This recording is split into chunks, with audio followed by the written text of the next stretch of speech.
Periods एक ऐसी शक्ति है जो एक महिला को सृजन की क्षमता देती है, उसे जीवनदायिनी बनाती है। आखिरकार, उसे अपवित्र क्यों मानी जाती है? आखिर क्यों महिलाओं को पीरियड्स के दौरान पूजा पाठ करने से मना किया जाता है? ऐसे में अक्सर महिलाओं के मन में एक सवाल उठता है कि जो शक्ति एक महिला को सृजन करने की क्षमता देती हो, वो अपवित्र कैसे हो सकती है? जबकि सच्चाई ये है कि पीरियड का लेना देना महिलाओं के शरीर से है, मन से नहीं। इसलिए महिलाएं मानसिक रूप से ईश्वर की आराधना और मंत्रों का जाप भी कर सकती है। धार्मिक शास्त्रों में पीरियड दौरान महिलाओं को पूजा पाठ और मंदिर जाने से मना किया गया है, लेकिन इसका ये मतलब नहीं है पीरियड के दौरान महिलाएं अपवित्र हो जाती हैं। सच्चाई ये है कि पीरियड के समय महिलाओं के शरीर में ऊर्जा का संचार बहुत ही ज्यादा होता है। इस ऊर्जा को भगवान सहन नहीं कर पाते, इसलिए इस दौरान महिलाओं का पूजा पाठ या मंदिर जाना वर्जित है। लेकिन अब मान लो कि नवरात्रि चल रही है या कोई भी व्रत महिलाएं पूरी श्रद्धा के साथ व्रत करती हैं। ऐसे में अगर उसे अचानक पीरियड आ जाए तो वो क्या करे? क्या ऐसी स्थिति में उसका व्रत मान्य होगा या नहीं? इस तरह के सवाल अगर आपके भी मन में आते हैं तो जानते हैं शास्त्रों से संबंधित कुछ बातें।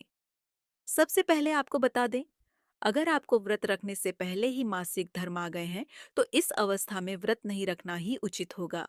अगर आपने व्रत रख लिया है और व्रत के दौरान आपको पीरियड आए हैं तो ऐसे में आपको व्रत भंग करने की तो कोई जरूरत नहीं है। मासिक धर्म के समय महिलाओं को पूजा पाठ इत्यादि करने से मना किया जाता है। आप बाकियों से दूरी बनाकर सभी नियमों का पालन कर सकती हैं।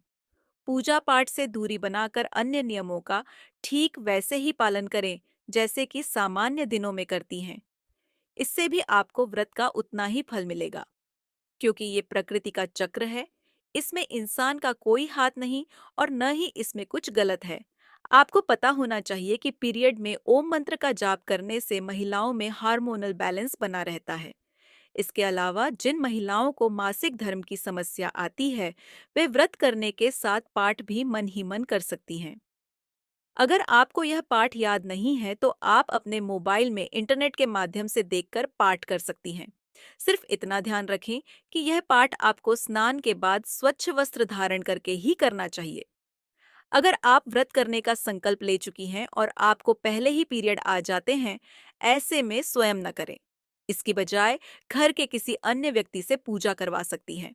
जैसा कि मैंने पहले भी कहा कि किसी भी कार्य या ईश्वर के प्रति आस्था इंसान के मन और विचारों से जुड़ी होती है। शरीर तो महज एक जरिया है। इसीलिए पूरी मन और श्रद्धा से माहवारी के दिनों में भी आप अपनी परंपराओं को बरकरार रखकर सभी नियमों का पालन कर सकती हैं।